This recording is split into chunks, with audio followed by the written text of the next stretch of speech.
Universitas Tekubang Unisbang Semarang saat ini memiliki beberapa fakultas dan terdiri dari berbagai macam program studi atau jurusan. Salah satunya adalah Fakultas Ekonomika dan Bisnis. Dalam Fakultas Ekonomika dan Bisnis terdapat beberapa jurusan. Di antaranya, yang pertama ada D3 Perbankan, yang kedua ada S1 Akuntansi, yang ketiga ada S1 Manajemen, dan yang terakhir ada Program Profesi Akuntansi atau PPAK. Halo, Assalamualaikum warahmatullahi wabarakatuh. Perkenalkan, saya Indah Hesimo Barokah, NIM 180555200088, Program Studi S1 Akuntansi dari Universitas Tekubang Unisbang Semarang. Pada video ini, saya akan mempresentasikan dengan tema audit sumber daya manusia. Presentasi ini dibuat untuk memenuhi ujian akhir semester mata kuliah audit manajemen yang diampu oleh Bapak Arif Himawan Dwi Nugroho. Sebelum kita masuk ke pembahasan, saya akan menyampaikan poin-poin apa saja sih yang akan saya bahas. Yuk, kita simak teman-teman. Tetap semangat ya teman-teman. Nah, masuk ke pokok pembahasan. Pembahasan yang pertama yaitu audit sumber daya manusia. Yang kedua, langkah-langkah audit. Yang ketiga, audit atas perolehan sumber daya manusia. Yang keempat, audit atas pengelolaan sumber daya manusia. Dan yang kelima, audit atas pengurangan sumber daya manusia. Nah, saya akan menjelaskan pengertian audit sumber daya manusia. Audit sumber daya manusia merupakan penilaian dan analisis yang komprehensif terhadap program-program sumber daya manusia, walaupun secara khusus audit ini dilakukan pada Departemen Sumber Daya Manusia, tetapi tidak terbatas hanya pada aktivitas yang terjadi pada departemen ini. Audit sumber daya manusia menekankan pada penilaian atau evaluasi terhadap berbagai aktivitas sumber daya manusia yang terjadi pada sebuah perusahaan. Yang berikutnya yaitu kerangka kerja audit sumber daya manusia, di mana kerangka kerja audit sumber daya manusia menghubungkan pengelolaan sumber daya manusia dengan tujuan bisnis perusahaan secara keseluruhan. Dalam hubungan ini, audit menilai dukungan sumber daya manusia terhadap pencapaian tujuan perusahaan, komitmen perusahaan dalam memperdayakan dan melibatkan sumber daya manusia, serta mengidentifikasi permasalahan yang terjadi dalam hubungan tersebut dan merekomendasikan langkah-langkah perbaikan yang diperlukan. Jadi, di dalam kerangka kerja audit manajemen sumber daya manusia ini, seorang perusahaan itu akan menghubungkan audit penilaian dukungan sumber daya manusia terhadap pencapaian tujuan perusahaan, komitmen perusahaan, dan memperdayakan dan melibatkan sumber daya manusia, serta mengidentifikasi permasalahan yang terjadi dalam hubungan tersebut dan merekomendasikan langkah-langkah perbaikan yang akan diperlukan. Yang berikutnya yaitu tujuan audit sumber daya manusia. Itu ada 5. Yang pertama, menilai efektivitas dari fungsi sumber daya manusia. Yang kedua, menilai apakah program atau aktivitas sumber daya manusia telah berjalan secara ekonomis, efektif, dan efisien. Yang ketiga, memastikan ketaatan berbagai program atau aktivitas sumber daya manusia terhadap ketentuan hukum, peraturan, dan kebijakan yang berlaku di sebuah perusahaan. Yang keempat yaitu mengidentifikasi berbagai hal yang masih dapat ditingkatkan terhadap aktivitas sumber daya manusia dalam menunjang kontribusinya terhadap perusahaan. Nah, yang berikutnya yang kelima yaitu merumuskan berbagai langkah perbaikan yang tepat untuk meningkatkan ekonomisasi, efisiensi, dan efektivitas berbagai program atau aktivitas sumber daya manusia. Nah, yang berikutnya yaitu manfaat dari audit sumber daya manusia, yaitu meliputi mengidentifikasi kontribusi dari Departemen Sumber Daya Manusia terhadap sebuah organisasi, meningkatkan citra profesional Departemen Sumber Daya Manusia, mendorong tanggung jawab dan profesionalisme yang lebih tinggi karyawan Departemen Sumber Daya Manusia. Yang berikutnya memperluas tugas-tugas dan tanggung jawab Departemen Sumber Daya Manusia, mendorong terjadinya keragaman, kebijakan, dan praktek-praktek sumber daya manusia, menemukan masalah-masalah kritis dalam bidang sumber daya manusia, memastikan ketaatan terhadap hukum dan peraturan dalam praktik sumber daya manusia, menurunkan biaya sumber daya manusia melalui prosedur sumber daya manusia yang lebih efektif, meningkatkan keinginan untuk berubah dalam Departemen Sumber Daya Manusia. Yang terakhir, memberikan evaluasi yang cermat terhadap sistem informasi sumber daya manusia. Nah, dari manfaat audit sumber daya manusia yang sudah saya jelaskan, seorang perusahaan atau sebuah perusahaan itu akan memberikan serta mengevaluasi dengan cermat terhadap sistem informasi yang sudah diberikan atau sistem informasi yang sudah ada. Nah, yang berikutnya yaitu pendekatan sumber daya manusia itu ada dua. Yang pertama, menekankan ketaatan pada hukum dan berbagai peraturan yang berlaku. Yang kedua, mengukur kesesuaian program sesuai dengan tujuan organisasi dan menilai kinerja program tersebut. Nah, dari pendekatan sumber daya manusia yang sudah saya jelaskan, kedua pendekatan tersebut saling berhubungan. Nah, masuk materi yang kedua. Di sini ada langkah-langkah audit yaitu meliputi yang pertama pendahuluan, yang kedua review dan pengujian pengendalian, yang ketiga manajemen atas program-program sumber daya manusia, yang keempat audit lanjutan, dan yang kelima pelaporan, dan yang terakhir yaitu tindak lanjut. Nah, masuk materi yang ketiga, audit atas perolehan sumber daya manusia. Nah, audit atas perolehan sumber daya manusia ini ada tiga, yaitu perencanaan sumber daya manusia, yang kedua rekrutmen, yang ketiga seleksi dan penempatan. Nah, dari ketiga audit perolehan ini, saya akan menjelaskan satu-satu, yaitu apa sih perencanaan audit manajemen.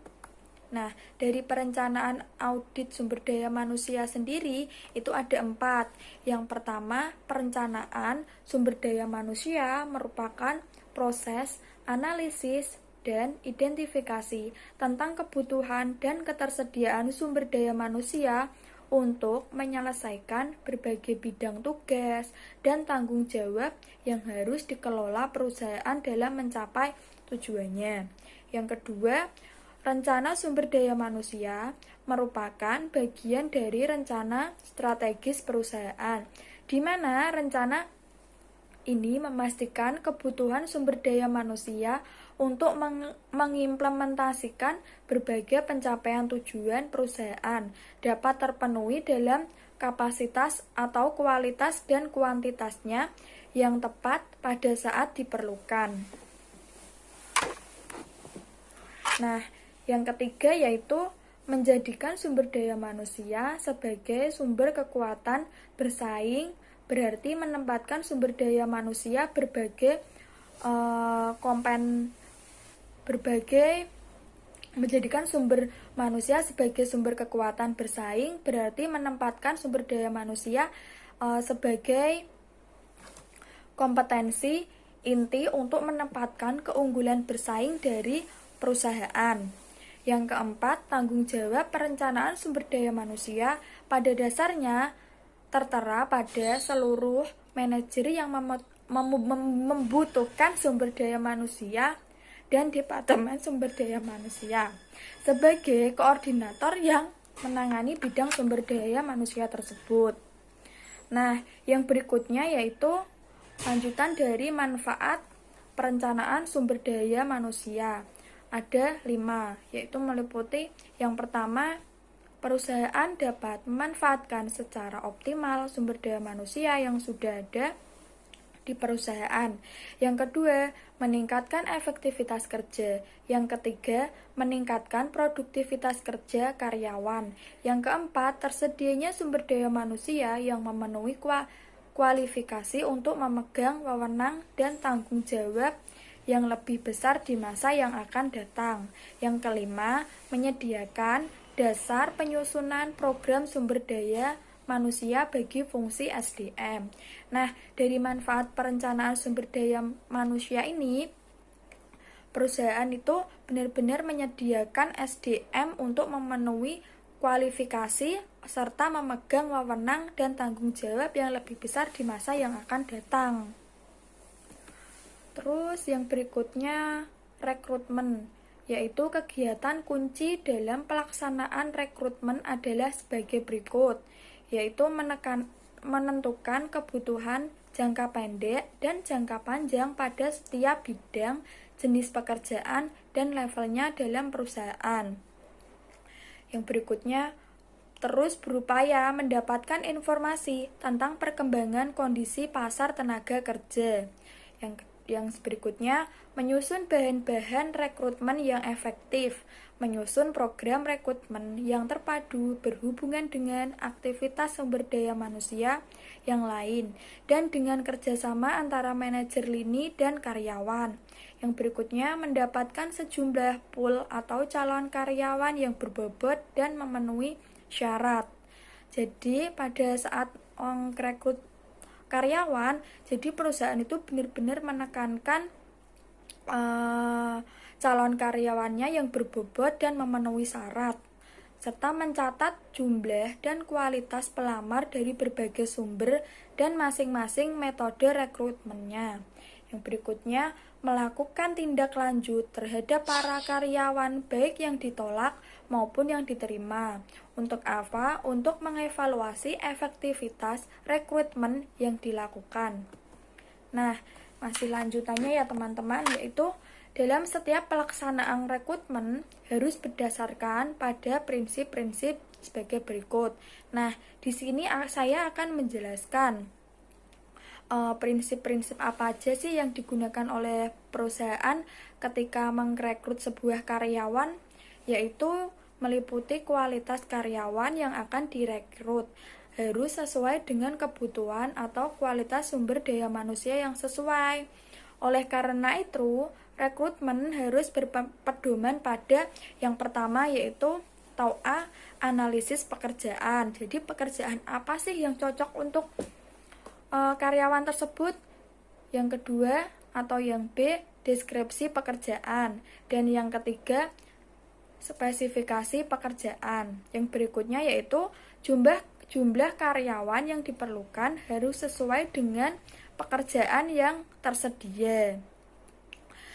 Harus dilakukan dengan biaya yang paling minimal atau ekonomis. Jadi ketika perusahaan itu merekrut sebuah karyawan juga memikirkan biaya yang minimal atau ekonomis atau lebih murah dan tidak memerlukan banyak biaya. Yang berikutnya, perencanaan dan keputusan strategi tentang rekrutmen serta fleksibilitas. Yang terakhir yaitu pertimbangan hukum. Ketika sebuah perusahaan merekrut sebuah karyawan, itu juga harus mempertimbangkan hukum, di mana maksudnya ketika karyawan tersebut memiliki kriminal atau pernah melakukan kriminal, jadi perusahaan pun akan melakukan evaluasi apakah karyawan tersebut dapat direkrut atau memenuhi kerekrutan yang udah ditentukan dari pihak perusahaan, teman-teman.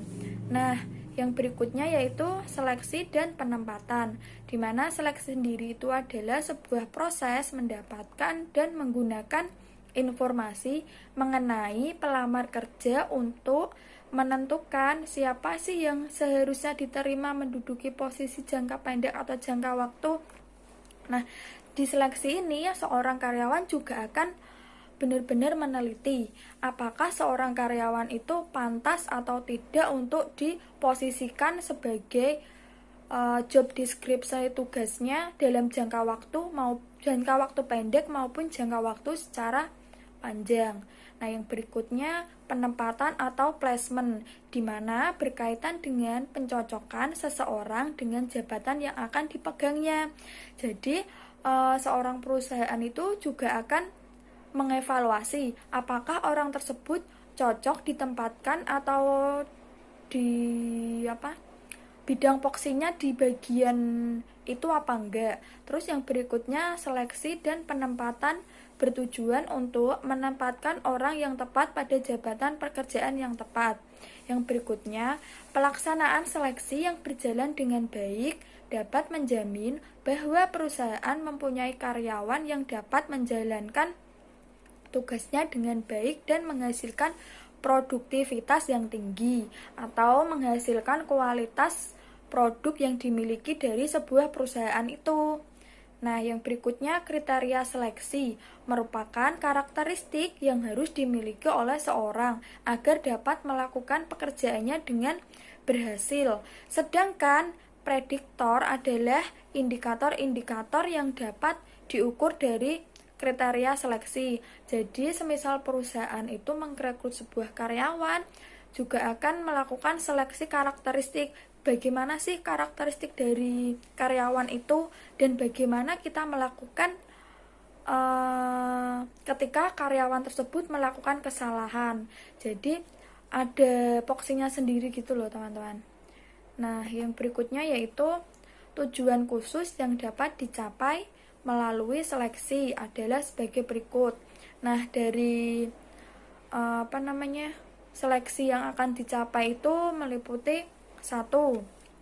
Memungkinkan perusahaan menerapkan strategi bisnis khususnya yang telah ditetapkan. Terus yang berikutnya yaitu memastikan bahwa investasi keuangan yang dilakukan pada karyawan sumber daya manusia dapat kembali pada waktu tertentu. Yang ketiga, mengevaluasi, memperkerjakan dan menempatkan pelamar pada jabatan yang sesuai dengan minat mereka, memperlakukan pelamar secara adil atau tidak diskriminatif. Yang kelima, memperkecil kerugian yang mungkin terjadi sebagai akibat dari kesalahan dalam menerima dan menempatkan karyawan. Nah, yang berikutnya yang terakhir, membantu memenuhi tujuan penerimaan karyawan dan jadwal yang telah ditentukan.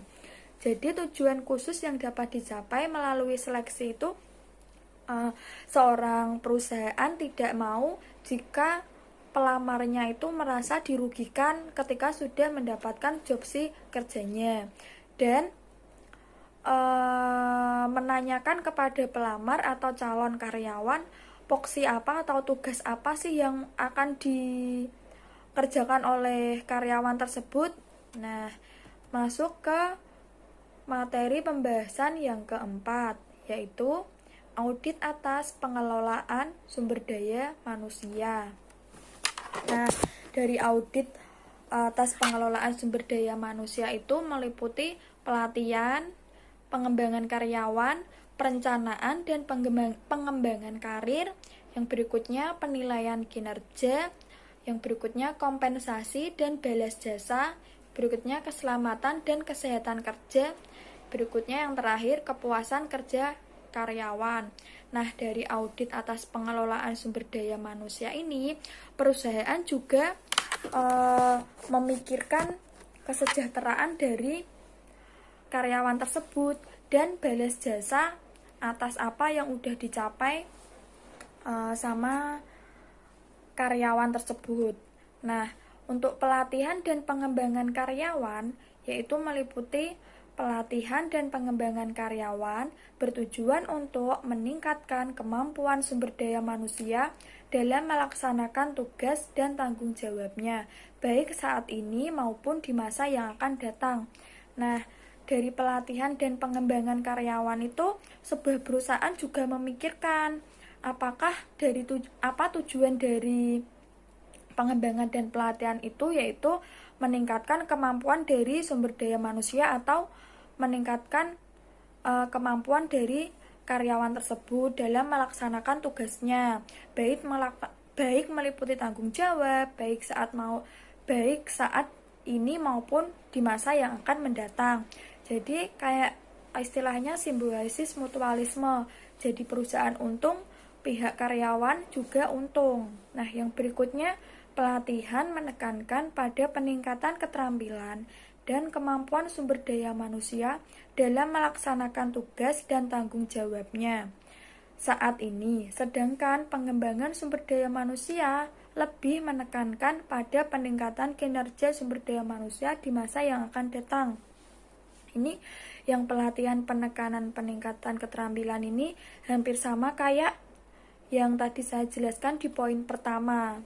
Jadi, seorang perusahaan itu akan menguji seorang karyawan dalam keterampilan dan kemampuan karyawan dalam melaksanakan tugas dan tanggung jawabnya. Sedangkan pengembangan sumber daya manusia lebih menekankan pada peningkatan kinerja sumber daya manusia yang akan datang. Jadi untuk jangka panjangnya pihak perusahaan juga memikirkan perkembangan bagaimana seorang karyawan bisa dinilai. Yang ketiga yaitu setiap perusahaan membutuhkan pelatihan bagi sumber daya manusianya, maka setiap perusahaan memiliki program pelatihan bagi karyawan. Jadi perusahaan manapun itu tetap memikirkan kesejahteraan dari karyawan tersebut. Yang keempat yaitu agar pelatihan dapat berjalan secara ekonomis, efektif, dan efisien, maka diperlukan identifikasi terlebih dahulu terhadap kebutuhan pelatihan sebelum program pelatihan tersebut ditetapkan. Nah, jadi perusahaan itu akan mewawancarai terlebih dahulu apa sih keinginan dari seorang karyawan itu dan kebutuhan apa sih yang diperlukan dari karyawan tersebut. Jadi kan tidak semua karyawan itu memiliki kebutuhan serta pelatihan yang sama. Jadi perlu diidentifikasi terlebih dahulu. Nah, yang selanjutnya yaitu identifikasi kebutuhan pelatihan dapat dilakukan dengan cara yang pertama, menekankan keterampilan apa yang dibutuhkan karyawan agar memiliki kinerja yang baik sesuai dengan yang dibutuhkan dalam strategi pencapaian tujuan perusahaan. Nah, tadi seperti yang sudah saya jelaskan di pelatihan dan pengembangan karyawan ya teman-teman. Yang kedua, melakukan penilaian secara periodik. Untuk apa? Untuk mengidentifikasi topik yang tepat untuk pelatihan tersebut. Yang ketiga, melakukan proses identifikasi secara terus-menerus yang meliputi penilaian terhadap kursus atau pelatihan yang telah selesai dilaksanakan dan memberikan saran kepada unit bisnis dan manajer untuk pelaksanaan pelatihan berikutnya. Jadi, calon karyawan tersebut juga dimintai kayak pendapat atau saran, masukan untuk pelatihan yang udah berjalan.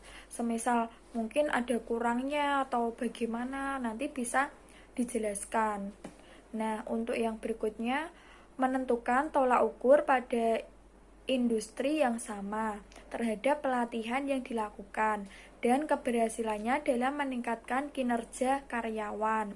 Pusat perhatian dalam pelatihan dan pengembangan sumber daya manusia adalah bagaimana sih menjadikan karyawan memahami dan mampu melaksanakan strategi yang telah ditetapkan perusahaan dalam pencapaian tujuannya. Yang berikutnya yaitu dengan menjadikan pelanggan sebagai fokus dari operasi perusahaan. Sebagian besar perusahaan berhasil mendapatkan keunggulan bersaing dengan mengarahkan seluruh operasi dan sumber daya pada kepuasan pelanggan dengan memaksimalkan nilai yang diperoleh dari pengorbanan yang dilakukan. Nah, dari yang terakhir ini seorang pelaksana pelatihan dan pengembangan karyawan itu juga dapat mengambil sampel dari pelanggan itu sebagai fokus atau operasi perusahaan.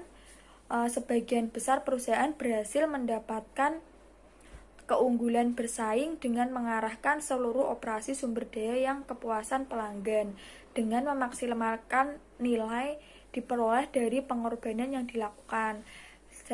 Contohnya tuh kayak perusahaan memberikan contoh konkret atau contoh nyatanya itu dengan kesetiaan pelanggan. Jadi perusahaan tersebut sudah mempunyai pelanggan setia. Jadi perusahaan beranggapan kalau perusahaan itu sudah berhasil mendapatkan keunggulan bersaing dengan mengarahkan seluruh operasi. Itu salah satu sebagai pelatihan dan pengembangan karyawan. Nah, yang berikutnya adapun tujuan dari pelatihan dan pengembangan secara garis besar sebagai berikut. Nah, di sini juga ada tujuan dari pelatihan itu sendiri, yaitu yang pertama, meningkatkan kuantitas dan kualitas output. Yang kedua, menurunkan biaya kegagalan produk. Yang ketiga, menurunkan pemborosan pengguna sumber daya. Yang keempat, menurunkan kecelakaan kerja. Yang kelima, menurunkan perputaran karyawan, tingkat absensi, dan meningkatkan kepuasan kerja. Yang keenam, mencegah timbulnya rasa antipati dari karyawan tersebut. Nah, ini tadi yang sudah saya jelaskan di slide awal. Jadi perusahaan itu juga memikirkan kesejahteraan dari karyawannya. Jadi tujuan dari pelatihan dan pengembangan karyawan itu yaitu tadi untuk meningkatkan kuantitas dan kualitas, serta menurunkan kegagalan produk, terus pemborosan, kecelakaan kerja, itu yang sangat penting, serta perputaran karyawan untuk kedisiplinannya yang meliputi absen, terus meningkatkan kepuasan kerja, serta mencegah timbulnya rasa antipati dari karyawan tersebut. Nah, yang berikutnya, untuk efektivitas dari program pelatihan dalam mencapai tujuannya dapat dilihat dari berbagai aspek, yaitu antara lain validitas pelatihan, di mana validitas pelatihan itu peserta memperoleh keahlian, pengetahuan, dan kemampuan selama mengikuti pelatihan. Jadi dari validitas pelatihan itu keahlian, pengetahuan, dan kemampuan dari karyawan itu akan terlihat gitu teman-teman. Yang berikutnya, transfer ilmu pengetahuan. Apakah keahlian, pengetahuan, dan kemampuan yang diperoleh selama pelatihan dapat meningkatkan kinerja karyawan dalam melaksanakan tugas dan tanggung jawab. Jadi seorang perusahaan itu juga akan mewawancarai peserta atau calon karyawan yang udah melakukan pelatihan atau pengembangan tersebut. Apakah transfer nilai pengetahuannya itu dalam pelaksanaan tugas tanggung jawabnya masuk atau tidak.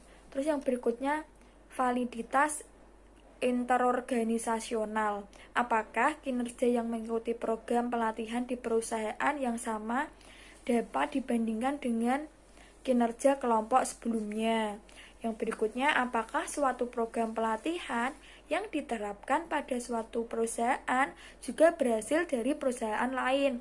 Jadi dilakukan namanya pertimbangan gitu teman-teman.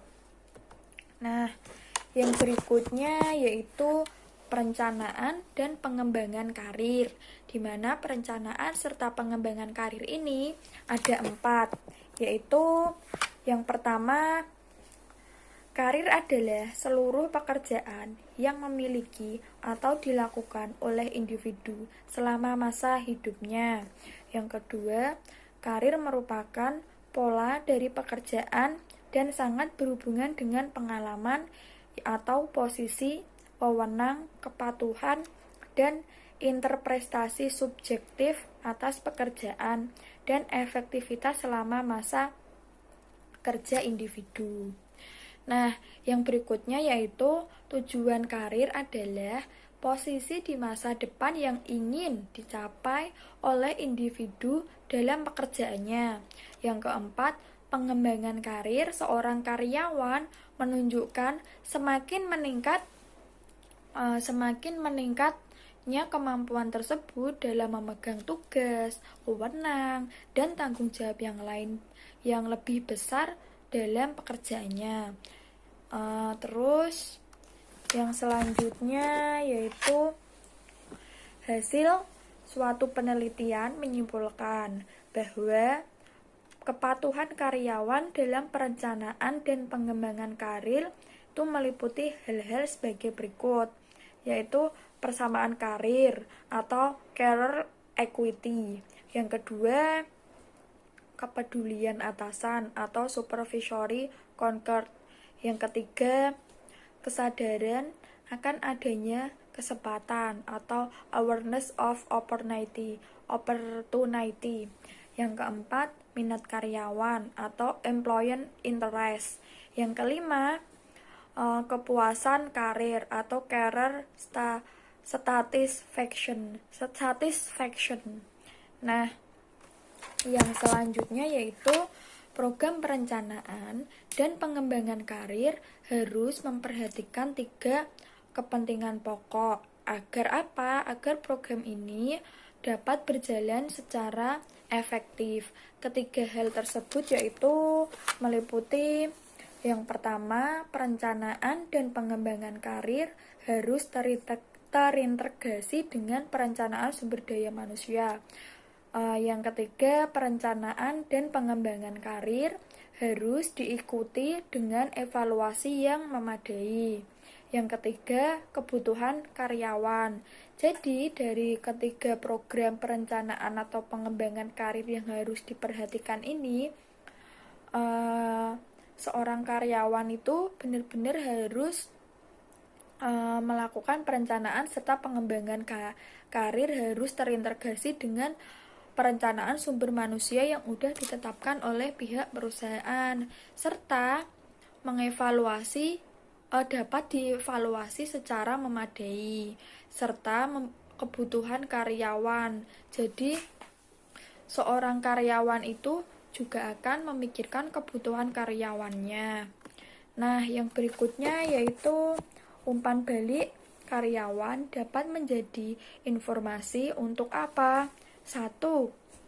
Meyakinkan karyawan bahwa mereka masih berharga dan akan dipertimbangkan untuk dipromosikan di masa yang akan datang apabila memenuhi klasifikasi yang dibutuhkan. Nah, ketika sebuah perusahaan itu mencari atau memberikan peluang kepada karyawan bahwa mereka itu layak atau berharga dipromosikan apabila memenuhi kualifikasi yang dibutuhkan oleh pihak perusahaan. Dan yang kedua, menjelaskan mengapa seorang karyawan tidak terpilih untuk menduduki jabatan tertentu. Yang ketiga, mengidentifikasi tindakan khusus yang sebaiknya dilakukan dalam rangka perencanaan dan pengembangan karir. Nah, yang berikutnya yaitu penilaian kinerja. Penilaian kinerja itu pada dasarnya adalah menghubungkan kinerja karyawan dalam melaksanakan tugas serta tanggung jawabnya dengan standar ukuran keberhasilan yang telah ditetapkan sebelumnya untuk tugas dan tanggung jawab tersebut.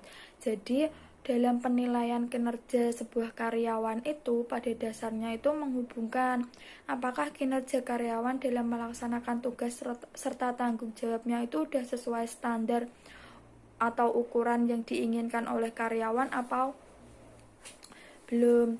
Nah, yang berikutnya, tujuan penilaian kinerja dapat dibedakan menjadi dua, yaitu yang pertama, tujuan penilaian yang berorientasi masa lalu dan tujuan penilaian yang berorientasi masa depan. Maksudnya, berorientasi itu seperti ini. Jadi, ketika perusahaan melakukan penilaian kinerja, dia juga akan membandingkan hasil kerja tahun lalu serta juga hasil kerja yang akan datang apakah baik atau tidak. Yang berikutnya yaitu penilaian kinerja yang terorientasi masa lalu lebih menekankan pada apa yang telah dicapai karyawan pada suatu periode tertentu dan mengabaikan potensi karyawan yang masih bisa ditingkatkan untuk kinerja di masa depan. Nah, yang berikutnya, penilaian kinerja yang terorientasi di masa depan memiliki beberapa tujuan. Nah, dari penilaian kinerja itu juga ada tujuannya tersendiri, teman-teman. Nah, di sini saya akan menjelaskan penilaian kinerja yang berorientasi di masa depan itu tujuannya apa aja sih?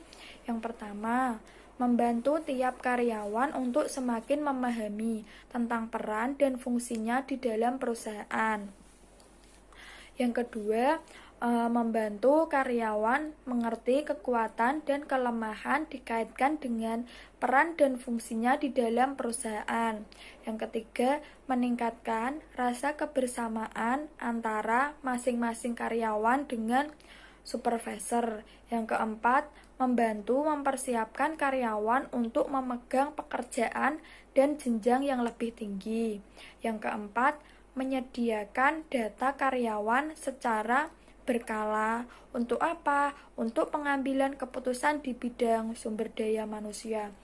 Jadi penilaiannya itu ada tujuannya sendiri-sendiri, dari mulai meningkatkan rasa kebersamaan antara karyawan dengan supervisor, serta membantu karyawan mengerti kekuatan serta kelemahan yang dikaitkan dengan peran atau fungsi dalam sebuah perusahaan. Seperti itu. Terus yang berikutnya ada kompensasi dan balas jasa. Nah, kompensasi sendiri itu adalah sesuatu yang diterima karyawan sebagai pengganti imbalan atas kontribusi yang telah diberikan karyawan kepada perusahaan. Perusahaan harus memiliki manajemen kompensasi yang bisa mendukung meningkatkan kinerja perusahaan melalui terpenuhinya kebutuhan karyawan. Nah, dari tujuan manajemen kompensasi adalah untuk membantu perusahaan mencapai tujuannya dan menjamin terciptanya keadilan internal dan eksternal. Jadi pada saat sebuah perusahaan memberi kompensasi atau balas jasa kepada karyawannya itu pada saat karyawan telah mencapai apa yang diharapkan. Misalkan pekerjaannya sesuai prosedur yang sudah ditetapkan, seperti itu. Nah, yang lanjutannya yaitu tujuan dari pemberian upah dan gaji. Nah, jadi dari pemberian upah atau gaji itu mempunyai tujuan. Yang pertama, menjalin ikatan kerja yang formal antara perusahaan dengan sebuah karyawan. Yang kedua, mencapai kepuasan kerja karyawan. Yang ketiga, merekrut karyawan yang berkualitas. Yang keempat, meningkatkan motivasi kerja karyawan. Yang kelima, meningkatkan stabilitas karyawan. Yang keenam, meningkatkan disiplin karyawan. Yang ketujuh, mencegah masuknya pengaruh serikat pekerja ke dalam perusahaan. Yang kedelapan, menghindari intervensi pemerintah. Nah, yang berikutnya Keselamatan dan kesehatan kerja.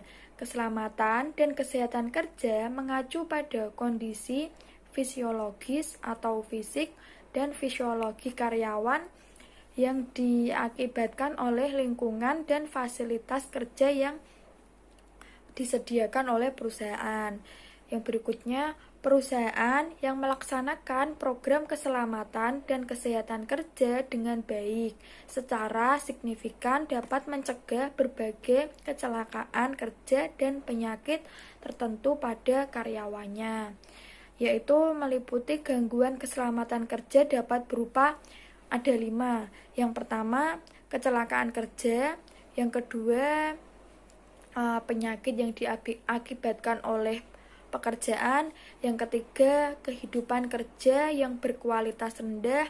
Keempat, stres pekerjaan atau gangguan pada saat melakukan pekerjaan. Terus yang kelima, kelelahan kerja. Jadi keselamatan serta kesehatan kerja itu dari pihak perusahaan sangat memperhatikan. Nah, lanjutannya yaitu program keselamatan dan kesehatan kerja dapat meliputi kegiatan-kegiatan berikut: pemantauan tingkat keselamatan dan kesehatan kerja, mengendalikan stres dan kelelahan kerja, mengembangkan kebijakan kesehatan kerja, dan menciptakan program kebugaran badan. Nah, yang berikutnya, kepuasan kerja karyawan. Setiap individu memiliki tingkat kepuasan yang berbeda-beda sesuai dengan sistem nilai yang berlaku pada dirinya. Beberapa teori mengenai kepuasan kerja yang telah dicakup dikenal antara lain sebagai berikut. Yang pertama, teori ketidakpuasan. Yang kedua, teori keadilan. Dan yang ketiga, teori 2 faktor. Nah, masuk ke materi yang kelima, yaitu yang terakhir, yaitu audit atas pengurangan sumber daya manusia, di mana pengurangan tenaga kerja merupakan keputusan yang tidak berdiri sendiri. Berbagai kepentingan perusahaan harus diselamatkan agar perusahaan bisa bertahan hidup dan ikut bermain dalam persaingan yang sangat tinggi intensitasnya. Jadi dari audit atas pengurangan sumber daya manusia ini, pihak perusahaan juga tidak asal melakukan pengurangan karyawan atau PHK. Jadi pihak perusahaan juga memikirkan jangka panjangnya ketika merekrut atau mempunyai karyawan yang sudah tidak bisa dipekerjakan atau tidak bisa diandalkan, maka pengurangan tenaga kerja itu adalah keputusan yang baik. Nah, berbagai kepentingan perusahaan juga harus diselamatkan agar perusahaan bisa bertahan hidup dan ikut bermain dalam persaingan yang sangat tinggi intensitasnya. Nah, sekian dari presentasi saya. Semoga bermanfaat ya teman-teman. Wassalamualaikum warahmatullahi wabarakatuh.